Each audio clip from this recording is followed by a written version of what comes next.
আসসালামু আলাইকুম। আজকে আমরা একটা এমসিকিউ সলভ করব। কোন সমবাহু ত্রিভুজের উচ্চতা যদি 2√3 সেন্টিমিটার হয় তাহলে এর বাহুর দৈর্ঘ্য কত আসলে। হ্যাঁ, এখানে সমবাহু ত্রিভুজে আমি একটা সমবাহু ত্রিভুজ আঁকলাম।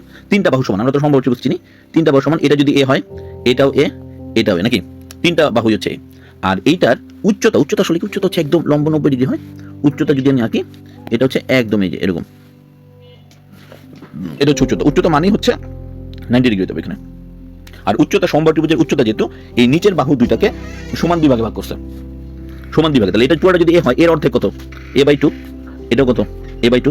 তাহলে এইটুক হচ্ছে a/2, এইটুক a/2। এখন আমি যদি এইটুক একটা সমকোণী ত্রিভুজ চিন্তা করি, সমকোণী একটা ত্রিভুজ যদি চিন্তা করি, তাহলে আমি অবশ্যই পিথাগোরাস আঙ্কেলের সূত্রটা নিতে পারবো, তাই না? এখন যদি নিতে পারি, তাহলে আমি এটা দিলাম a, এটা দিলাম b, এটা দিলাম c, আর এই যে এই বিন্দুটা যে এটা দিলাম d। তাহলে এখন আমি যদি ট্রায়াঙ্গেল ABD থেকে নেই, তাহলে অবশ্যই আমি পিথাগোরাস সূত্র অনুসারে নিতে পারি। AB² is equal two AD² plus BD²। এটা আমরা নিতে পারি। তাহলে এখন AB মান কত? AB মান হচ্ছে, তাহলে square is equal two AD। AD এর ভ্যালু কত?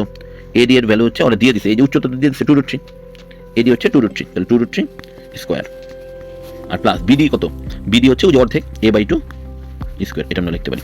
তাহলে এটা হচ্ছে a² আমরা লিখতে পারি ইজ ইকুয়াল টু 2√3। আমরা যদি দেখি 4 × 3 12, ক্যালকুলেটর দিলে ডাইরেক্ট 12 চলে আসবে, বা 4 × 3 12 প্লাস এটা হয় a² ডিভাইডেড বাই 4। এখন a², বা এটা আমি ওই পাশে নিয়ে আসি, যেহেতু আমার টার্গেট এর মান বের করা, আমি হচ্ছে a² minus a² by 4 is equal to 12 লিখতেই পারি।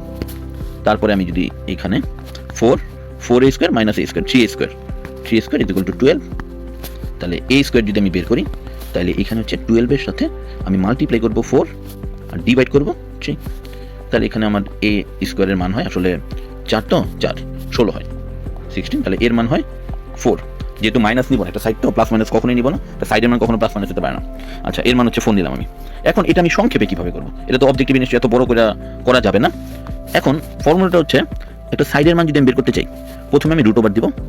√ওভার দেওয়ার পরে এখানে আমি 4/3 মাল্টিপ্লাই করে, এখানে আমি যেই তোমার হাইটটা দেওয়া থাকবে, উচ্চতা, সেই উচ্চতাকে স্কোয়ার করে ফেলবো। অথবা আরেকটা ফর্মুলা আমরা মনে রাখতে পারি, এখানে হচ্ছে 2/√3 লিখতে পারি। 2/√3 লেখা, এখানে আমরা উচ্চতা লিখতে পারি। এই যে এটা আমরা ডাইরেক্ট যদি লিখি, তাহলে ডাইরেক্ট চলে আসবে। দেখো আসলে তাই, 2/√3 আমার ছিল, 2/√3 ছিল, আর এটার সাথে আমি উচ্চতাটা গুণ করছি। উচ্চতা কত ছিল? উচ্চতা ছিল 2√3। তাহলে কাটাকাটি গেলে কত পাইছি? 4 পেয়েছি, তাই না? তো এটা হচ্ছে আমার সংক্ষিপ্ত একটা অবজেক্টিভে যেভাবে করবো, 2/√3 সাথে আমি লাইটটা মাল্টিপ্লাই করে দেবো, তাহলে আমি সমবাহু ত্রিভুজের ইকুয়ালেটার ট্রায়াঙ্গেলের একদম কি এক বাহু পেয়ে যাবো, তাই না? ঠিক আছে, সবাইকে ধন্যবাদ।